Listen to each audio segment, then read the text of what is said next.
তাহলে আজকে আমরা আবার আমাদের সেই বিপর্যয়, দুর্যোগ এবং বিপর্যয় যে ক্লাসটা, তার আজকে তৃতীয়তম ক্লাস চলছে। আজকে আমাদের ক্লাসটা শেষ হবে ক্লাস 9 এর লাস্ট, আজকে দুর্যোগ বিপর্যয়ের শেষ অংশ, যেটাকে আমরা বলি ডিজাস্টার ম্যানেজমেন্ট। অর্থাৎ আমাদের দুর্যোগ বিপর্যয় নানা রকমের সমস্যা অলরেডি হয়ে গিয়েছে, আমরা আবার ম্যানেজমেন্ট করব, কি করে এই ধরনের সমস্যা থেকে আমরা নিজেকে বাঁচাবো বা রিকভারি করব, তারই ক্লাস আজকে আমাদের শুরু হবে। তার ক্লাসের শুরুর আগে সেই আমার ছাত্র এবং ছাত্রী যাদেরকে নিয়ে আমার ক্লাস, তাদেরকে আমার দেখাতে হয় একবার, নাহলে তারা ভীষণ রাগ করে যে আমার ছাত্ররা, তারা অ্যাকচুয়াল তাদের যে আগ্রহটা, সেই আগ্রহটাই আমাকে ভীষণভাবে অনুপ্রাণিত করে যে আমার স্টুডেন্টরা, তারা এই সেই 9 ডি সেকশনের আমার সব স্টুডেন্টরা যারা বসে আছে ক্লাস করবে এবং আগের দিনের ক্লাসের কিছু রেসপন্স তারা দেবে। এই সেই আমার ছাত্ররা 9 এ সেকশন, তারাও সেই একই রকমভাবে বসে আছে। প্রচুর ছেলে মেয়ে এসছে আজকে, একদম লাস্ট বেঞ্চ অবধি। হ্যাঁ, সুতরাং এই ক্লাসগুলো আমাদের আজকে আমরা যেটা করব ক্লাসটা, সেই ক্লাসটা আমাদের এখন চলবে।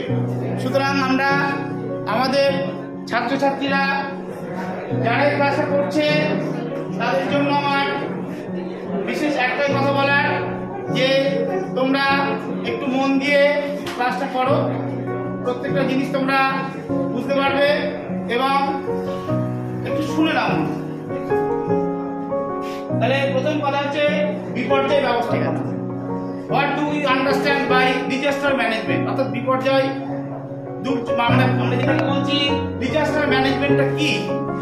আমরা জানি যে কোনো একটা জায়গায় যদি বিপর্যয় হয়ে যায়, তাহলে আমাদের কিছু করার নেই, বা হবে, এরকম হতে পারে, মেবি এরকমও কোনো কোনো জায়গা থাকে। যেমন আমরা সবাই কম বেশি জানি যে ঘূর্ণিঝড়, তার একটা পূর্বের কি থাকে, একটা তথ্য থাকে।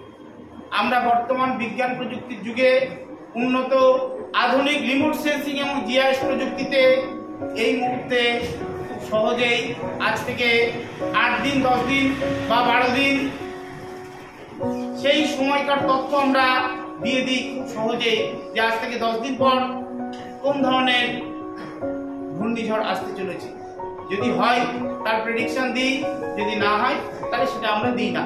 সুতরাং আমার লাস্ট বেঞ্চের স্টুডেন্টদেরকে বলবো, একটু শেষ বেঞ্চের ছাত্ররা যারা আছে শেষ বেঞ্চে, তোমরা একটুখানি খেয়াল করবে, তোমাদের আমি কিছু জিজ্ঞেস করবো। হ্যাঁ, একটু মন দিয়ে শোনো।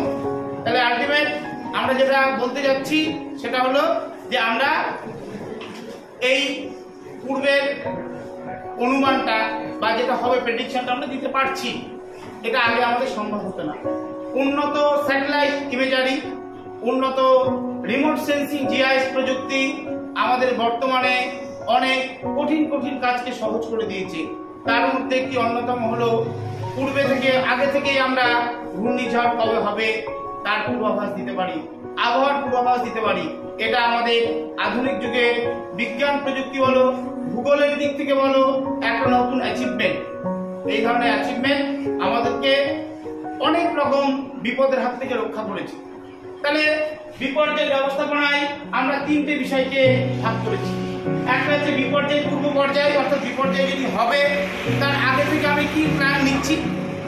নাম্বার 2 হচ্ছে বিপর্যয় চলাকালীন, অর্থাৎ বিপর্যয় হয়ে গেল, ঘূর্ণিঝড়, আমি আজ থেকে 10 দিন পর একটা ঘূর্ণিঝড় হবে, এটা জেনেছি। তাহলে যখন জানলাম, তার আগে থেকে আমাকে কিছু প্ল্যানিং করতে হবে।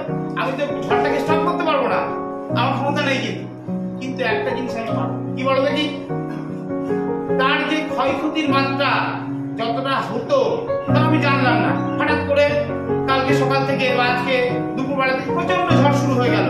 কোথায় হয় ঝড়টা? মেনলি তার এফেক্টিভ রিজিয়ন হচ্ছে, আমি কালকে তোমাদের দেখিয়েছি, আজকে আরেকবার দেখাচ্ছি, এই সেই এফেক্টিভ রিজিয়ন, অর্থাৎ কোস্টাল এরিয়া। এই সেই কোস্টাল এরিয়া, যে কোস্টাল এরিয়াগুলোতে আমরা ঘূর্ণিঝড়ের প্রভাবটা সব থেকে বেশি দেখতে পাই, তাই তো? বে অফ বেঙ্গল, বঙ্গোপসাগর আমরা দেখতে পাচ্ছি, এখানে ওড়িশা, অন্ধ্রপ্রদেশ, পশ্চিমবঙ্গ, আমাদের প্রতিবেশী দেশ বাংলাদেশ, প্রত্যেকটা জায়গাতেই এই যে জোনটা, এই জোনটা হচ্ছে সাইক্লোনিক এফেক্টেড জোন, অর্থাৎ ঘূর্ণিঝড় প্রভাবিত এলাকা, এই জায়গাগুলোতে ঘূর্ণিঝড়ের প্রাবল্য অনেক বেশি থাকে, ইন্টেন্সিটি অনেক বেশি থাকে। তাহলে আমরা একটু বলবো যে বিপর্যয় পূর্বে অর্থাৎ বিপর্যয়টা আজ থেকে 10 দিন 15 দিন পর হওয়ার, এই ছেলে একটু শুনবি মন দিয়ে, আজ থেকে 10 দিন 15 দিন বা 5 দিন পর যে ঘূর্ণিঝড়টা হবে আমি জানতে পেরেছি।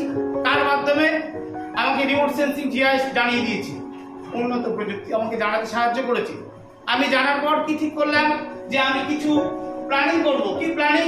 নাম্বার 1 লিখেছি মানচিত্র তৈরি। আমরা ভূগোলে এটাকে বলি mapping. This is very vital part at present time, অর্থাৎ বর্তমান সময়ে ম্যাপিংটা ভীষণ গুরুত্বপূর্ণ। তোমরা যদি পরবর্তীকালে ভূগোল নিয়ে পড়ো 11-12 এর পর অনার্স বা মাস্টার্সে বা পরবর্তীকালে পিএইচডি করো, তোমাদের এখন অনার্সের সিলেবাসে রিমোট সেন্সিং জিআইএস এর অনেক সফটওয়্যার তোমাদেরকে শেখানো হচ্ছে। অর্থাৎ আমরা এই ধরনের সফটওয়্যারগুলো দিয়ে, আমি দু একটা সফটওয়্যারের নাম বলছি শুনে রাখো। আর্থ জিআইএস, কি বললাম? আর্থ জিআইএস, কিউ জিআইএস, এগুলো হচ্ছে সফটওয়্যার। বুঝতে পেরেছো? যে সফটওয়্যারগুলো তোমাকে হেল্প করবে কোনো জায়গার ম্যাপিং করতে। কি করবে ম্যাপিংটা? কারণ ম্যাপিংটা হচ্ছে ইন্ডিয়া ম্যাপটা করে আমি কোন কোন জায়গায় এফেক্টেড জোন, অর্থাৎ কোথায় কোথায় ঘূর্ণিঝড় বেশি হতে পারে তার ক্যালকুলেশন আমি পেয়ে যাবো, ম্যাপিং পেয়ে গেলাম। তাহলে নাম্বার 1 ম্যাপিং। নাম্বার 2 ঝুঁকি মূল্যায়ন, রিস্ক অ্যাসেসমেন্ট, অর্থাৎ কতটা ঝুঁকি থাকতে পারে আমার আগে থেকে প্ল্যানিং করে নেবো যে এতটা ঝুঁকি হতে পারে আমার। নাম্বার 3 হচ্ছে পরিকল্পনা গ্রহণ। আমাদের কিছু প্ল্যানিং করতে হবে, পরিকল্পনা। কেন প্ল্যানিং করতে হবে? প্ল্যানিং যদি আমি না করি তাহলে আমার টোটাল বিষয়টাই নষ্ট হয়ে যাবে। প্ল্যানিং এই কারণে করতে হয়, পরিকল্পনা কোনো জিনিসের একটা ভীষণ ইম্পর্টেন্ট পার্ট। পরিকল্পনা যদি কোনো কিছু থাকে তবে সেটা সঠিকভাবে রূপায়িত হয়। নেক্সট হচ্ছে প্রশিক্ষণ দান। আমরা কি করব? যে আমাদের মতো স্কুলগুলো, আমাদের মতো ছাত্রছাত্রীরা বিভিন্ন জায়গায় বিভিন্ন শিক্ষিত মানুষজন প্রচার করবে যে ঘূর্ণিঝড় হলে কি করতে হয়। আমাদের যদি তোমার আর্থকুয়েক হয়, ভূমিকম্প হয়, আমরা কি করব?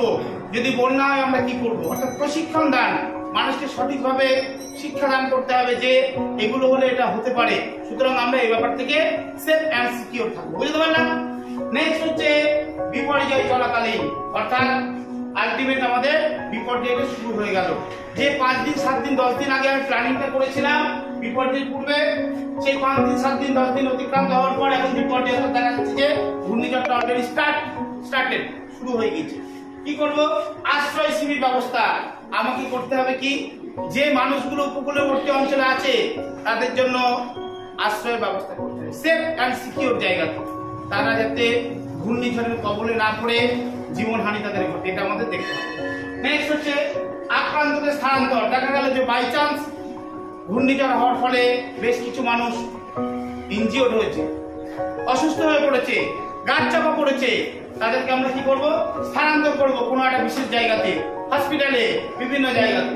প্রাথমিক চিকিৎসা ব্যবস্থা করতে হবে আমাদের তাদেরকে, যে যাতে করে তাদের হাত পা কেটে গেল, কারো হাত ভেঙে গেল, পা ভেঙে গেল, তার ব্যবস্থা আমরা করবো। নেক্সট হচ্ছে ত্রাণ সামগ্রী মজুত করানো, অর্থাৎ তারা পরবর্তীতে যদি ঘূর্ণিঝড় হয়ে যায় বা অন্য কোনো ঘটনা ঘটে যায় তাহলে তাদের খেয়ে তো বেঁচে থাকতে হবে, সেই খাওয়ার ব্যবস্থা আমাদের করতে হবে। ত্রাণ সামগ্রী যেগুলো আছে, চিড়ে, তারপরে গুড় বা অন্যান্য জিনিস যেগুলো শুকনো সামগ্রী, মুড়ি, এগুলো আমাদের অনেক স্টোরেজ রাখতে হবে।